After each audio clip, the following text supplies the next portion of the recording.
Newer advancements ఎప్పటికప్పుడు learning అనేది ఖచ్చితంగా ఉంటుంది. ఎటువంటి న్యూయర్ అడ్వాన్స్మెంట్స్ వచ్చాయి ఇందులో? అండ్ ఎలా యూజ్ అవుతున్నాయి? ఎంత ఎఫెక్టివ్‌గా వర్క్ చేస్తున్నాయి? సో ఇప్పుడు పిఆర్పి ఒక 8 years బ్యాక్ ఇది కొంచెం బాగా పాపులరైజ్ అయింది, జనాలకు అర్థమైంది. బట్ ఇంకా తెలియాల్సిందంటే చాలా మందికి ఇంకా తెలియదు. ఇప్పుడు మనం నీ గురించి మాట్లాడుతున్నాం, మోకాల గురించి మాట్లాడుతున్నాం, shoulder, spine, ankle, hip joint, back Wrist. Everything.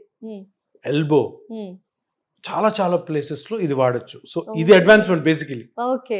So మనం అందరం అంటే మాకైతే పిఆర్పి అంటే మోకాలు నొప్పిగా అనుకుంటున్నాం. అనుకుంటాం. కానీ ఒక విషయం అందరికి తెలుసుకోవాల్సిందంటే పిఆర్పి అంటే ప్లేట్లెట్ రిచ్ ప్లాస్మా.